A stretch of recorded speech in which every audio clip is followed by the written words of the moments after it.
Thank you, Jesus. Merci Jésus. Merci Saint-Esprit. Merci Jésus. Merci pour tout, Seigneur. Merci de nous avoir créés. Merci car tu es le lion de la tribu de Juda. Merci Seigneur Jésus pour ton œuvre messianique. Reçois la gloire. Reçois la bonté. Dans le nom de Jésus. Amen. Amen. Acclame-toi fort le roi des rois. Bien-aimés, nous vous saluons dans le nom de notre Sauveur Seigneur Jésus. Demeurez bénis au nom de Jésus. La dîme, la première dixième de nos revenus. Beaucoup de gens aiment donner la dixième au lieu de la première dixième. Il y a une différence entre première dixième et la dixième. Et nous avons donné l'exemple lorsque vous avez votre revenu qui va à 100 000 francs et que vous devez donner 10 000 francs comme la dîme. Lorsque vous bouffez jusqu'à ce qu'il reste 10 000 ou bien 20 000, 30 000, et c'est là que vous vous rappelez de votre dîme et vous calculez, vous enlevez 10 000, vous venez donner dans la maison de Dieu. Vous n'avez pas donné la dîme, vous avez donné la dixième. Amen. La dîme, vous devez l'enlever avant de toucher au reste du revenu. Amen. Et c'est ça la dîme, la première dixième. Amen. Et nous avons expliqué que tout ce que Dieu fait sur cette terre, il met toujours une limite d'autorité, une limite de pouvoir. Amen. Et au commencement, Dieu avait créé l'homme comme un roi. Amen. Quand il a créé son royaume, encore appelé la terre, Dieu a plusieurs royaumes. Et dès qu'il a créé la terre et tout ce qui se meut sur la terre, il a demandé qui va gouverner cela, qui va jouir de ça. Et c'est là qu'il a créé un être semblable à lui. D'où Adam, le premier homme. Dieu lui a donné le pouvoir de jouir de tout, de cultiver le jardin, de profiter de tout ce qu'il y en avait. Mais il y a une limite de pouvoir, d'autorité. C'est-à-dire quoi? Tu profites de tout, mais à ce niveau-ci, tu n'y vas pas. C'est comme un président de la République qui nomme un préfet ou bien un ministre. Le ministre a son département. Il lui donne un pouvoir sur ce département. Mais il a des limites données. Il y a des décisions avant qu'il ne prenne. Il doit d'abord consulter le président. Et ça peut même passer au conseil des ministres d'abord. Donc s'il prend cette décision unilatérale, il va se voir sauter facilement. Amen. C'était quelque chose spirituel aussi, instauré par Dieu, la limite d'autorité, de pouvoir. Donc l'homme s'est vu libre pour jouir de tout ce qu'il y avait dans le jardin. Alors par conséquent, il s'est confronté à un problème: ne pas toucher à un fruit. Et aujourd'hui, je voudrais vous dire que ce n'était pas un fruit. Ce n'était pas le seul arbre, l'arbre de la connaissance du bien et du mal. Il y a aussi l'arbre de la vie. Yes. Amen. Il y a aussi l'arbre de la vie. que beaucoup de lecteurs de la Bible ne remarquent pas ça souvent. Vous allez voir que après qu'ils ont enfreint l'ordre de Dieu, cette recommandation, parce que la dîme est une recommandation. Touche pas. Amen. Et là, vous allez voir que Dieu a suscité des chérubins. Et des chérubins sont sortis pour aller protéger l'arbre de la vie. De peur qu'ils n'en mangent pas. Qu'ils n'aillent pas toucher à ça aussi. Amen. Et je voudrais donner l'exemple aussi des animaux.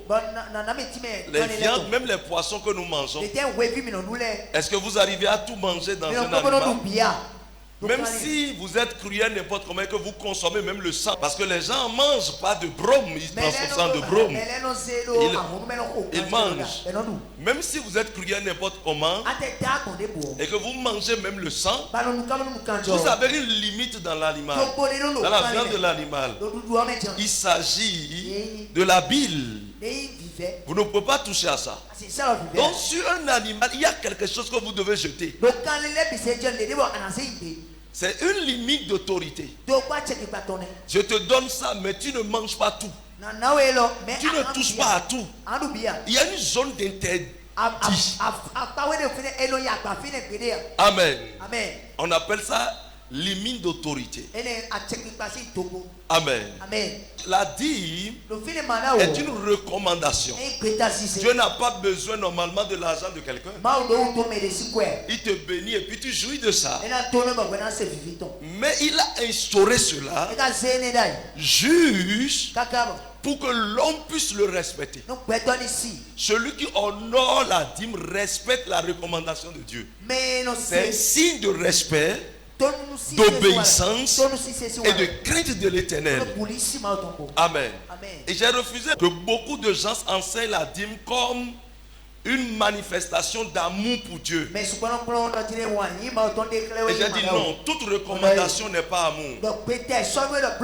C'est une recommandation, donc ce n'est plus amour. L'amour se manifeste dans le sacrifice. Ça c'est le principe sacrificiel. C'est pour ça que la Bible dit que quand Dieu entend aimer le monde, qu'il a donné son Fils unique. Et qu'il est mort, il est mort pour nous, afin que quiconque croit en lui ne périsse point, mais qu'il ait la vie éternelle. Donc par amour, Dieu a livré son propre Fils. Est-ce que vous voyez? Donc le sacrifice est un acte d'amour et non la dîme. La dîme est une recommandation. Et celui qui respecte va jouir de ses fruits. Nous ne sommes pas encore au temps de la loi mosaïque. Et que beaucoup disent que c'est une loi. Et que nous ne sommes plus au temps des lois. Adam n'avait pas vécu dans une loi avec Dieu. Non, Adam avait vécu dans une liberté totale. Sauf limite d'autorité. Avec Dieu.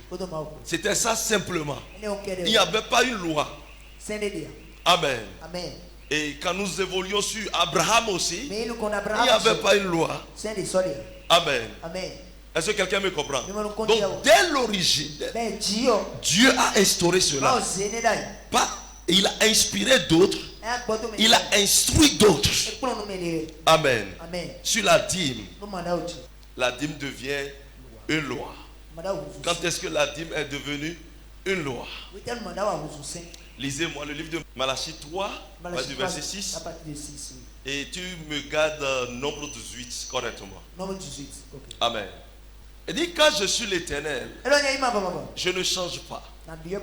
Et vous, enfants de Jacob, vous n'avez pas été consumés. Allez-y. Depuis le temps de vos pères, vous êtes écartés de mes ordonnances. Vous ne les avez point observées. Revenez à moi et je reviendrai à vous, dit l'Éternel des armées. Et vous dites, en quoi devons-nous revenir? Vas-y. Un homme trompe-t-il Dieu? Car vous me trompez. Et vous dites, en quoi t'avons-nous trompé? Dans les dîmes et les offrandes. Évoluez. Vous êtes frappé par la malédiction. Et vous me trompez. La nation tout entière. Apportez à la maison du trésor toutes les dîmes afin qu'il y ait de la nourriture dans ma maison. Mettez-moi de la sorte à l'épreuve, dit l'Éternel des armées. Et vous verrez si je n'ouvre pas pour vous les écluses des cieux, si je ne répands pas sur vous la bénédiction en abondance. Pour vous, je menacerai celui qui dévore. Et il ne vous détruira pas les fruits de la terre. Et la vie ne sera pas stérile dans vos campagnes, dit l'Éternel des armées. Toutes les nations vous diront heureux, car vous serez un pays de délices, dit l'Éternel des armées. Amen. Bien-aimés dans le Seigneur, écoutez-moi correctement. Ici, dans ce que nous avons lu, ici la Bible nous parle des ordonnances. Pour les hommes de droit, vous ne pouvez pas parler d'ordonnance sans une loi. Ça veut dire qu'il y a une loi. Amen. Et s'il y a une loi, on peut prendre des ordonnances. Amen. Écoutez-moi correctement. Ici, la Bible nous parle des enfants d'Israël. Et précisément au peuple de Juda. À un niveau donné, le peuple-ci ne voit que de douleur. Dans tous les sens. C'est-à-dire quoi? Des prédateurs venaient vers eux, pillaient leur économie. Il y a des assaillants qui viennent avec leurs milices pour les détruire. On vient les déporter en captivité. Et le fruit de leur champ ne produisait plus. C'est-à-dire leur sol ne produise plus. La pluie se raréfie. Et les troupeaux aussi ne se multipliaient plus. Alors là, ils ont vu même. Qu'est-ce qui ne va pas avec nous? Nos parents nous avaient parlé d'un Dieu qui les avait soutenus. Et à chaque instant, quand ils invoquaient ce Dieu répondait en même temps. Ils sèmaient la terreur contre tous les autres peuples. Mais pourquoi à notre époque ça ne va pas? Pourquoi ça ne marche pas? Pourquoi il y a tant de douleur? Pourquoi il y a tant de souffrance? Pourquoi il y a tant de morts? Pourquoi il y a tant de maladies qui sévissent? Pourquoi quand nous trouvons un peu, nous n'arrivons pas à réaliser nos projets? Pourquoi la disette nous détruit? Et nous traversons ce désert. Et on nous parle toujours de ce Dieu. Et on dit maintenant il faut qu'on adore ce Dieu. Il faut qu'on aille dans le temple adorer. Il faut qu'on fasse des offrandes pour ce Dieu. Il faut qu'on appelle le nom de ce Dieu. Il ne faut pas qu'on aille vers un autre Dieu. On nous a interdit les dieux étrangers. Mais pourquoi nous subissons toutes ces choses malgré que nous avons le nom de ce Dieu grand, créateur des cieux et la terre? Alors là, quand il disait toutes ces choses, vous savez, quand le peuple commence par parler, commence par bavarder, ou commence par crier, Dieu suscite toujours son oint. Amen. Un prophète ou un sacrificateur ou un pasteur, un noué toujours. Alors, pour informer le peuple de sa part, alors Dieu a utilisé Malachie. Et il dit maintenant, écoutez correctement, peuple d'Israël. Vous m'accusez. Vous m'accusez, moi l'Éternel, que je ne vous aide plus. que je ne vous bénisse pas, que je ne vous défends pas. Mais vous me trompez. Vous êtes écartés de mes ordonnances. Vous êtes écartés de mes préceptes. Car vous me trompez. Un homme peut-il tromper Dieu? Mais toute la nation me trompe. Et vous êtes écartés de mes ordonnances. Et le peuple a répondu: en quoi nous t'avons trompé? Vous savez, beaucoup de chrétiens le disent. En quoi moi je ne suis pas vrai chrétien? Je vais à l'église dimanche, mercredi. Toutes les réunions je participe. Je prie. Je ne vais pas chez les charlatans. Je n'utilise autre chose que la prière et Dieu. Et maintenant, en quoi j'ai trompé Dieu? Et Dieu même a répondu. Il dit dans les dîmes et les offrandes. Comment un peuple va entrer dans le gouffre au point où Dieu même va réagir de la sorte?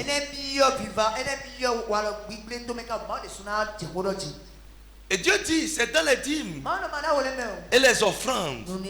Apportez maintenant les dîmes dans ma maison. Si je lis cette partie de la Bible, je dis, mais est-ce que Dieu mange?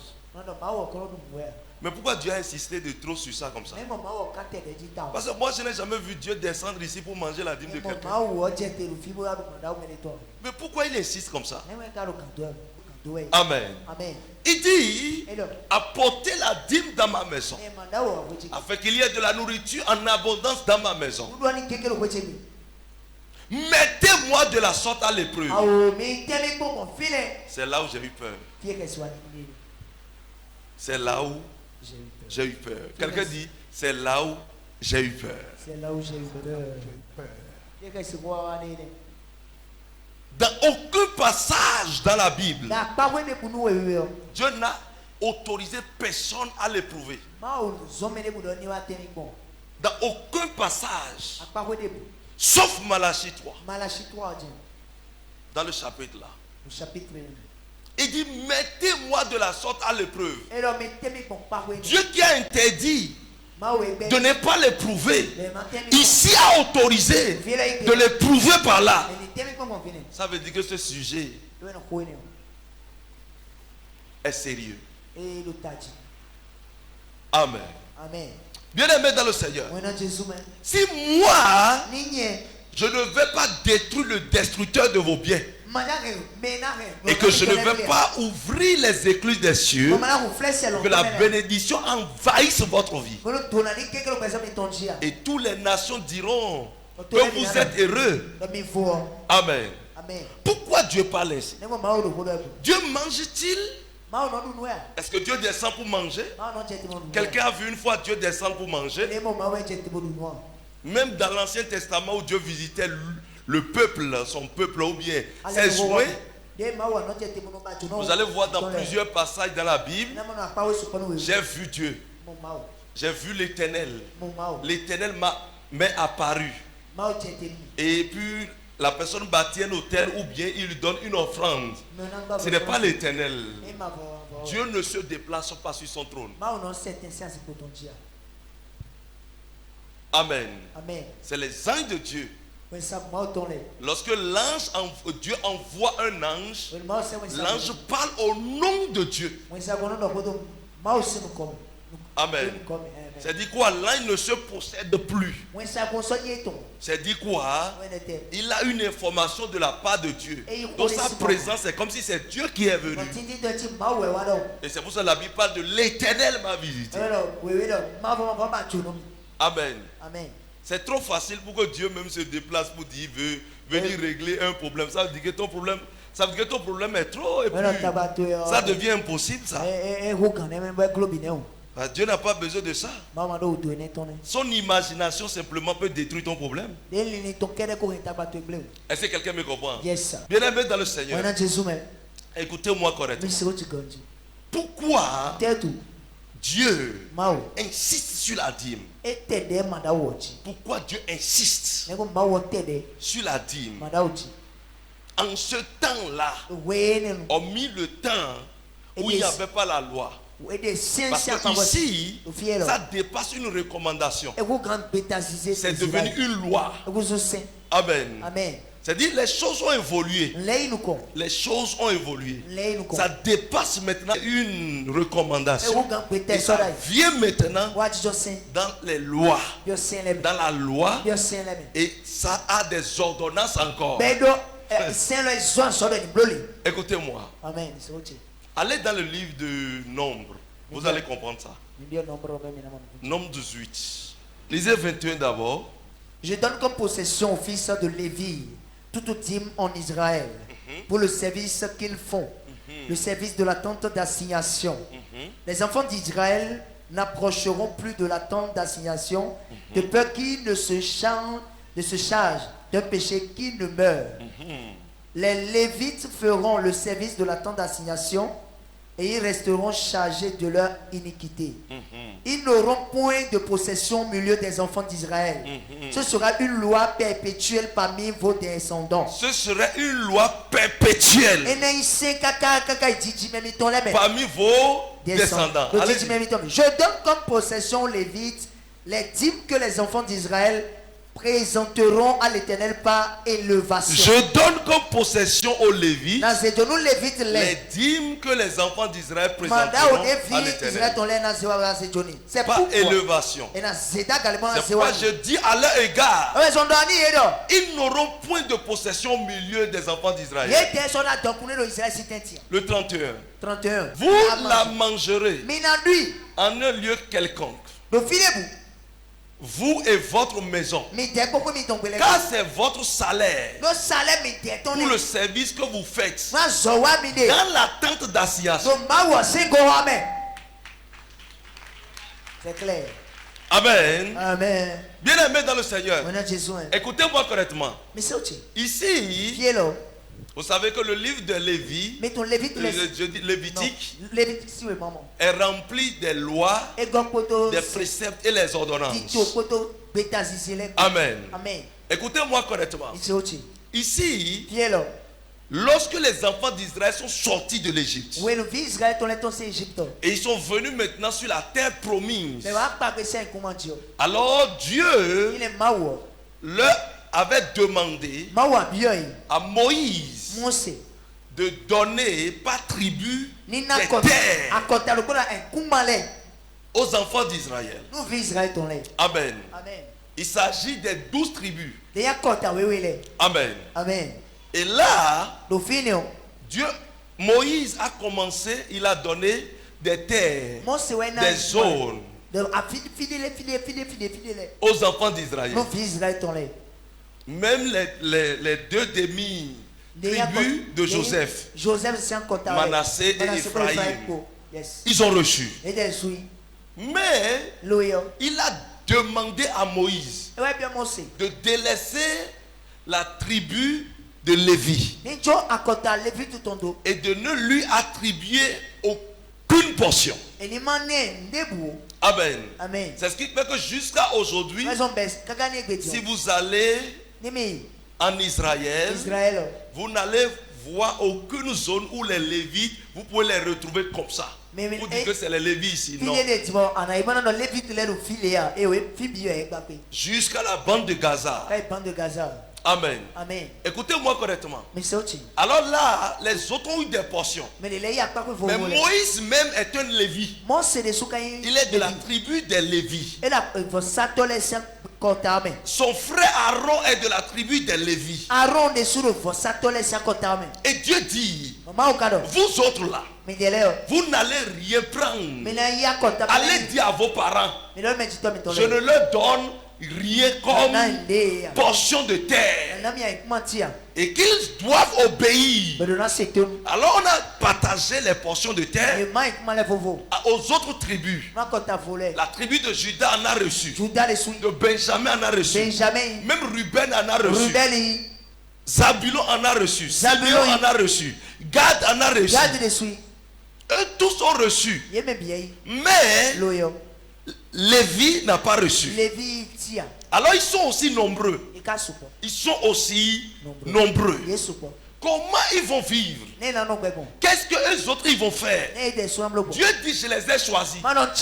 Et si vous allez comprendre correctement, Dieu les a choisis comme la prémisse. Amen. Vous allez voir ça dans Nombre 3. Amen. Il les a pris comme la prémisse. C'est-à-dire quoi? Vous écoutez souvent l'histoire des enfants d'Israël qui ont été des premiers-nés qui ont été exemptés de la mort qu'a connu les Égyptiens lorsque Dieu est venu prononcer sa tension sur le pays. Amen. Alors là, il a préservé les enfants d'Israël et le premier-né. Amen. Mais là, la Bible dit que Dieu a donné une recommandation. Il leur a donné un service. Il dit, vous n'aurez pas une portion, mais vous serez partagés parmi les tribus. C'est-à-dire quoi? Dans chaque tribu, il y aura un temple d'assignation. Et là, vous autres, vous serez au service dedans. C'est là où vous allez travailler. Quand le peuple, les tribus là auront de problèmes, quand ils viendront vers vous, c'est à vous de les amener à la purification. Les sacrifices, tout ce qu'ils vont faire, c'est à vous de le faire. Vous serez au service dans le temple. C'est votre activité. À vous ça. Mais vous n'aurez pas une portion où vous irez cultiver les terres. Dites maintenant que vous allez amener vos troupeaux quelque part pour aller travailler. Non. C'est ce que vous allez faire ça. Ah, qu'est-ce qui ne va pas? Qu'est-ce qu'il faut aller faire? Comment il faut procéder?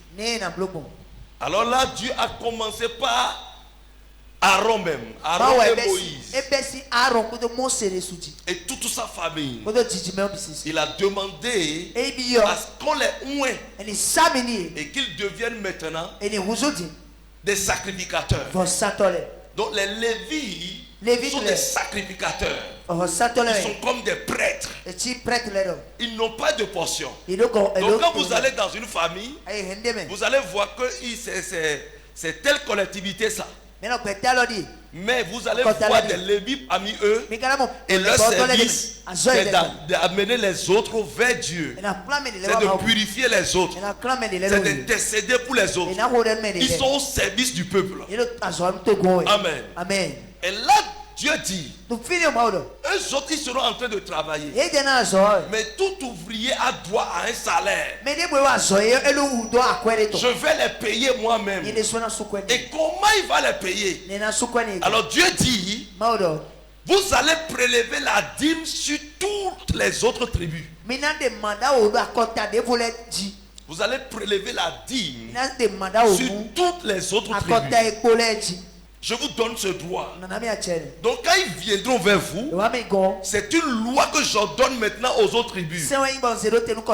Ils doivent amener la dîme dans le temple. Et cette dîme, vous allez prendre ça. C'est ça vous allez prendre pour prendre soin de vous-même et votre maison.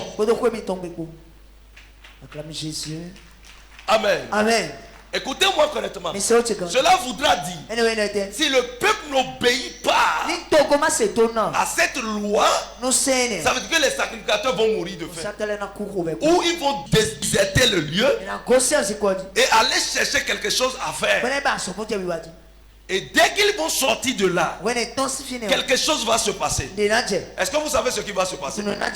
Personne n'arrivait à s'approcher de Dieu. Est-ce que vous savez que tout le monde ne peut pas s'approcher de Dieu jusqu'à aujourd'hui? Je peux vous expliquer ça? Explique mon père. Très bien. Yes, sir. Écoutez-moi correctement. Tout ce que vous êtes. Hein? Vous avez prié pour combien de fois aujourd'hui? Qui peut me dire combien de fois il a prié? Hein? Seulement le matin. C'est fini, non? Tu as prié pour combien de personnes aujourd'hui? Juste pour ta maison. Donc toi tu pries pour ton intérêt. Donc tu n'as pas encore prié pour quelqu'un. Tu pries pour ton intérêt ou bien? Quand vous avez réfléchi aujourd'hui, vous avez réfléchi pour qui? Pour vous-même. Est-ce que vous avez réfléchi pour une soeur qui cherche bébé? Est-ce que vous avez réfléchi pour un frère qui est en situation? Est-ce que vous l'avez fait aujourd'hui? Vous avez fait seulement pour vous. Ça veut dire que vous vivez pour vous-même. Vous ne vivez pas pour les autres aussi. Est-ce que quelqu'un comprend? Écoutez-moi correctement. Mais d'autres s'approchent de Dieu juste pour intercéder pour les autres. Juste pour chercher la solution pour les autres. Amen. Écoutez-moi correctement. Dieu n'a pas attribué la grâce à tout le monde. Numéro 1, nous avons le don. Numéro 2, nous avons le ministère.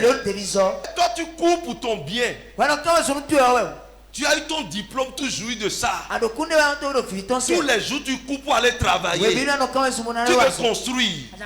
Tu veux payer voiture. Tu veux être à l'aise dans ta famille. Tu veux envoyer tes enfants dans de très bonnes écoles. Les grandes écoles. Amen. Nous n'avons pas de cerveau. Nous n'avons pas de sentiments comme vous. Nous n'avons pas des envies comme vous. Dieu n'est pas bête. Dieu, dans sa miséricorde, sa compassion se révèle par sa bonté. Il ne veut pas utiliser les Lévites comme des esclaves. C'est pour cela qu'il dit maintenant, il faut que les autres apportent maintenant la dîme dans sa maison. Je suis convaincu, si le peuple a commencé par souffrir et que le peuple a commencé par crier à Dieu, condamner Dieu, c'est parce que ce n'est plus respecté. Et les Lévites aussi ne se consacrent plus. Vous savez, je vous explique. Vous allez voir un homme de Dieu prier. Et il sera en train de prier. Et la prière ne va pas être exaucé, mais il sera un vrai homme de Dieu. Vous savez pourquoi? Au moment où il réfléchit, il a un souci, sa prière ne va pas être exaucée. Parce que toute prière sans une concentration, Dieu n'écoute pas. Toute prière sans concentration, Dieu n'écoute pas. Parce que sa tête est ailleurs. D'abord, il a faim. Il ne peut pas crier comme il doit crier. Bien aimé dans le Seigneur. Alors Dieu sait tout ce qui va se passer dans le service. Et c'est pour cela que Dieu dit maintenant, apportez-moi cela. Apportez-moi la dîme. Et ça c'est devenu une recommandation. Une recommandation. Amen. Et beaucoup de gens disent souvent que c'est une loi. Je vais vous dire une chose. Si cette loi n'a pas été reconduite, Jésus allait refuser ça. J'ai lu le verset ici dans Luc. Il dit souvent malheur à vous scribes et pharisiens. Vous donnez la dîme des herbes. Vous donnez pour le champ, les plantes, pour tout ce que vous faites. Et vous délaissez la justice. Amen. Vous délaissez la justice. Ce qu'il fallait faire, c'est de vivre avec justice et sans oublier les autres choses. C'est-à-dire sans oublier la dîme que vous pratiquez déjà. Amen. Et je viens dire à quelqu'un que lorsque tu refuses par exemple la dîme, refuse aussi l'Éternel est mon berger. Parce que si tu dis que la dîme est dans l'Ancien Testament, l'Éternel est mon berger, il n'y en a pas ça dans le Nouveau Testament. Si tu refuses la dîme sous prétexte que c'est dans l'Ancien Testament, refuse aussi. Toute âme forgée contre moi sera sans effet. Ils te feront la guerre, ils ne te vaincront pas. Tu seras béni dans les champs. Refuse ça aussi. Parce qu'il n'y en a pas ça dans le Nouveau Testament. Mais pourquoi tu sélectionnes ce qui est bon pour toi? Tu refuses ce qui est recommandable. Amen. Amen. Bien-aimé dans le Seigneur, Dieu dit, mettez-moi de la sorte à l'épreuve. Parce qu'il sait qu'il a confié une mission. Yes. Même aujourd'hui, pour celui qui ne se consacre pas, Dieu ne peut pas l'utiliser. Yeah. Si un serviteur de Dieu ne se consacre pas, Dieu ne va pas l'utiliser. Il faut la consécration d'abord. La grâce est là. Hein? Mais il faut la consécration. S'il n'y a pas une consécration, s'il n'y a pas eu un prix, il n'y a pas un salaire. Pourquoi Jésus a dit aux enfants, aux disciples, il dit, allez, ne prenez ni souliers, ne prenez rien. Mais allez seulement. Quand vous serez partis, tout ce dont vous aurez besoin, on va vous le... Qui va les donner ça? C'est parce que ceux à qui ils iront rendre service, Dieu sait que ceux-là vont apporter. Yes. C'est des principes. Si tu ne connais pas, si tu ne respectes pas, alors là, au lieu d'être ennemi, personne, je vais te dire une chose. Si tu ne donnes pas ta dîme, ne pense pas que tu fais quelque chose à ton serviteur de Dieu. Non. Il faut reconnaître ça aujourd'hui. Tu ne fais rien à ton serviteur de Dieu, à moins que Dieu n'utilise pas l'homme de Dieu là. Parce que si Dieu l'utilise, là où toi tu n'as pas semé, d'autres viendront semer. C'est ça même.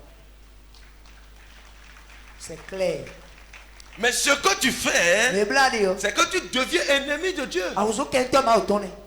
Dieu dit, le vol est un péché. Ou bien, et c'est même dans la loi. Mais aujourd'hui nous respectons ça, non?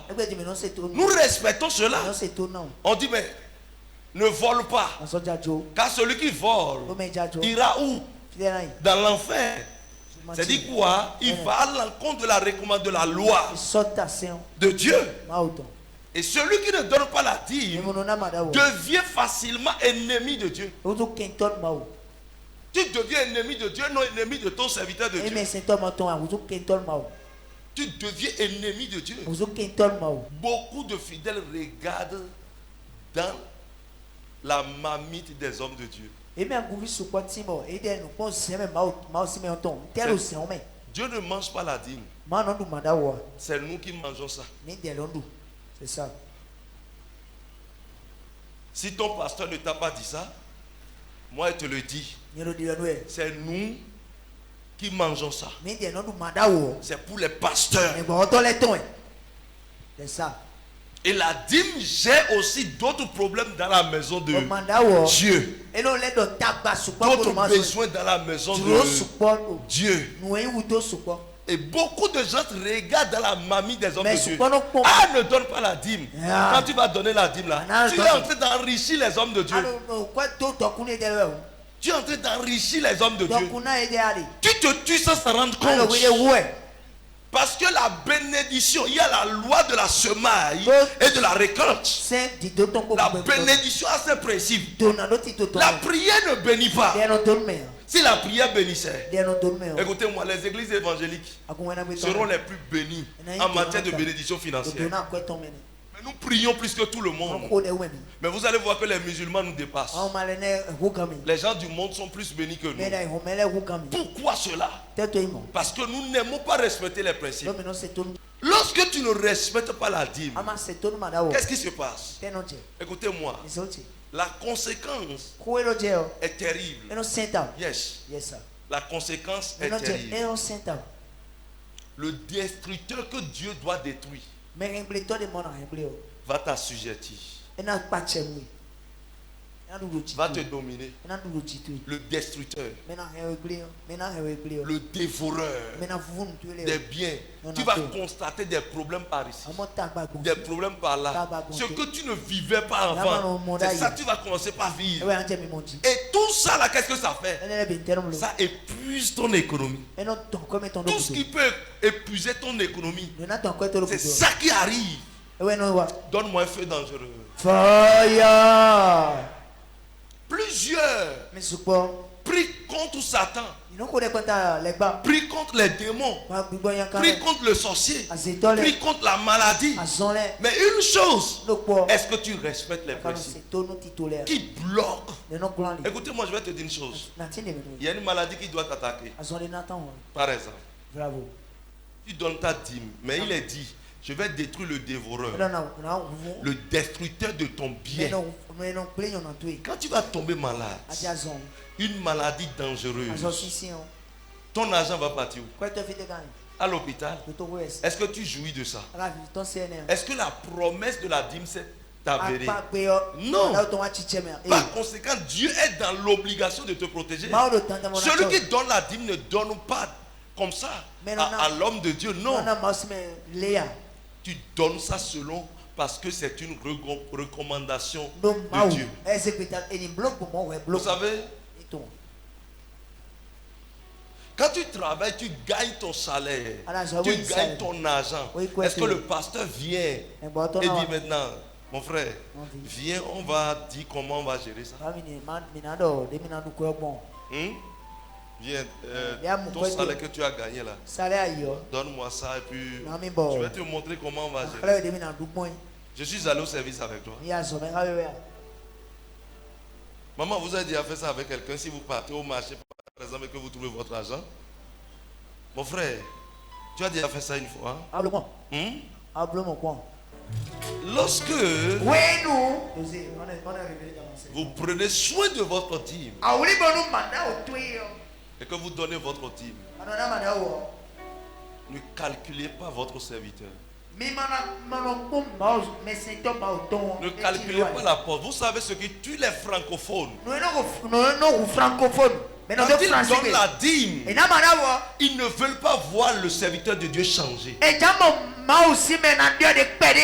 Quand le serviteur de Dieu change, c'est fini. Qui d'entre vous travaille et il ne cherche pas à changer?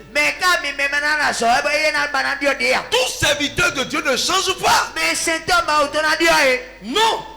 Tout serviteur de Dieu ne change pas. Si le serviteur de Dieu change, il faut savoir qu'il fait l'œuvre pour laquelle son Dieu l'a recommandé. Acclame Jésus. Yes, parce que s'il le fait, Dieu va le payer. S'il le fait est bien, Dieu va le payer. C'est comme ça Dieu fait. Mais s'il ne le fait pas bien, Dieu ne le paie pas. Il ne peut pas demander à un ministre de gagner même salaire qu'un directeur d'école. Tu vas parler du ministre de l'enseignement secondaire de gagner même salaire avec un directeur d'école.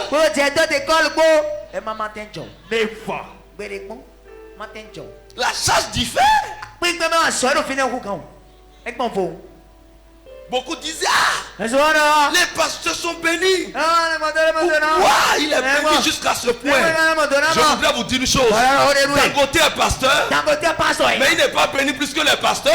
Les ministres, ils ne sont pas bénis plus que les pasteurs. Mais aussi longtemps qu'on n'a pas encore dépassé l'argent des présidents, qu'est-ce qu'on a déjà gagné?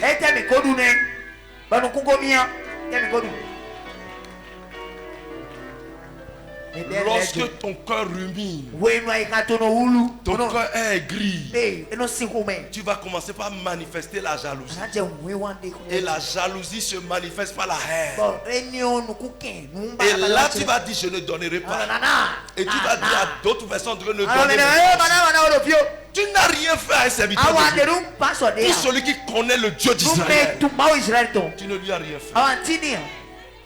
Yes. Choque-nous, Daddy. Ça, c'est des révélations qui rentrent dans mon poumon. Tu ne lui as rien fait.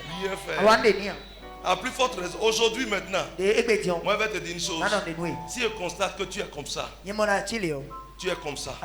Vous voyez, je prie parfois, Dieu me donne le nom des gens, tel que je fais aussi dans les cultes là. Je prie, je suis à genoux, et Dieu me donne ça. Le nom de la personne. Pourquoi Dieu m'a donné le nom de la personne? Ça veut dire qu'il est dans un intérêt pour Dieu. Donc je dois prier. Donc j'ai une responsabilité de prier pour la vie de la personne. Prêche, mon père. Mais si tu résistes contre les recommandations, vous allez voir par exemple dans une église, plusieurs vont dire, on ne comprend plus. Moi j'ai des problèmes. Mon ami ici aussi a un problème. Il faut savoir que ils sont dans le même panier. J'ai des problèmes. Vous allez voir que ceux qui ont des problèmes s'assemblent et se regroupent. C'est les foyers de rébellion dans l'église. Pour moi ça ne marche pas. Donc il va chercher quelqu'un pour qui ça ne va pas aussi, pour pouvoir dompter. Et la solution c'est quoi? On vient à l'église, on prie, on fait ceci. As-tu déjà donné ta dîme? Quand on dit recevez comme ça, Dieu envoie toujours une grâce. Mais la grâce, nous on ne sélectionne pas les gens pour donner. C'est le principe qui sélectionne les gens. Un enfant qui a été à l'examen peut attendre le résultat. Mais tu n'as pas parti à l'examen et tu attends le résultat. Est-ce que c'est possible?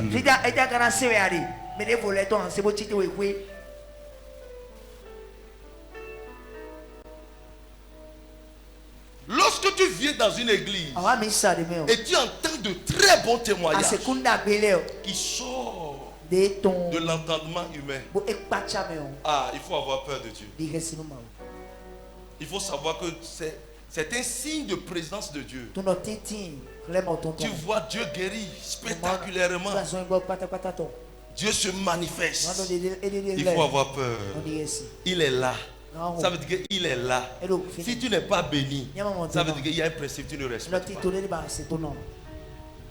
Lorsque vous respectez les principes, regardez Dieu. Il dit, mettez-moi de la sorte à l'épreuve. Quand on éprouve Dieu dans ce qu'il demande de l'éprouver, il le fait. C'est un principe divin. Dis voisin, respecte les principes. C'est ton nom. Vas-y, tu es à côté de moi. Respecte les principes. Respecte. Il faut respecter. Respecte. C'est ton nom. Vous savez la bénédiction de Wina Chapelle. De Papa Odeyepo et tout son arsenal. Je voudrais vous dire quoi? Vous savez pourquoi ils sont bénis? Eux, ils ne délivrent pas. Ils n'ont pas le temps de venir. Non. Pour te chasser démons et autres, tout ça là. Non. Ils n'ont pas ton temps. Qui veut se tuer pour toi? Venir chasser démons, c'est que ça fait sur la vie des hommes de Dieu. Ça grille les neurones. Et c'est pour cela tous les hommes de Dieu qui crient pour chasser démons, qui ont l'appel messianique. On appelle ça l'appel messianique. Tous ces hommes de Dieu, ils ne durent pas jusqu'à 90, 80. Ils ne durent pas. Parce qu'en criant, un intestin peut briser. Les neurones s'écrivent. Il t'enseigne. La première des choses qu'on va t'enseigner, l'évangélisation. La deuxième chose, dîme, offrande, sacrifice, semence. C'est ce qu'on va t'enseigner. Tu as un problème, est-ce que tu respectes ça? Parce que quand tu poses le problème déjà, mon activité n'évolue pas. La première des choses, c'est là où on attaque. Si tu respectes ça, il est difficile à un démon de vous attaquer par les finances. Même la maladie, c'est difficile. Que la maladie vous attaque. Très difficile. Vérité. Vous tombez malade comme paludisme. C'est tout. Insuffisance rénale, cancer, ceci, sida, hépatite, des maladies du siècle bizarres. Tu n'auras pas.